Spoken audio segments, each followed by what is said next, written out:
New at 10, the state labor department is investigating the sudden shutdown of Don Ho's Bar and Grill at the Aloha Tower Marketplace. The state says its probe was triggered by complaints by workers that their paychecks have been bouncing. The sign on the popular eatery says closed for maintenance, but it is unclear if the restaurant will resume daily operations anytime soon. Now, many businesses have been languishing at Aloha Tower Marketplace. But news about a potential new buyer has vendors hopeful for an economic turnaround. The marketplace was put up for sale 6 months ago. KITV4's Catherine Cruz has the exclusive details. Chef Chai Chawasari is one of the lucky ones. A longtime tenant of the 15-year-old marketplace, his restaurant moved in shortly after it opened. The Island Bistro played host to the potential buyer who came in for dinner 2 weeks ago.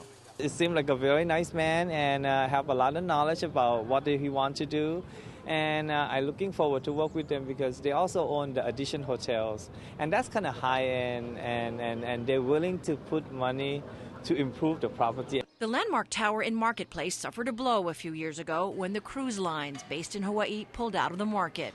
And when Japan Travel Bureau moved to Ala Moana 2 years ago, it took with them thousands of visitors, leaving a marketplace desperate for foot traffic.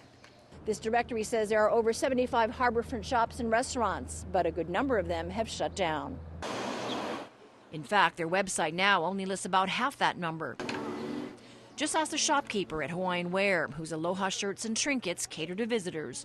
She used to work 12-hour days, but her shift has been cut down to 3 hours. Last year and this year, sometimes we stay here long day, even $1 we don't make. And those we talked to wandering the halls said they were surprised at how desolate the marketplace looked. I did see a lot of empty stores, but we didn't know if that was normal. It was pretty quiet, so we thought it would be hustling and bustling, but we didn't know what to think, so we were just walking around. If it's not a big draw of the crowd, we think, well, is there something wrong? And that's the same question that the potential buyer is asking, and what would it take to fix it? Catherine Cruz, KITV4 News. By law, the real estate deal with the new buyer needs approval of a newly seated Aloha Tower Development Board.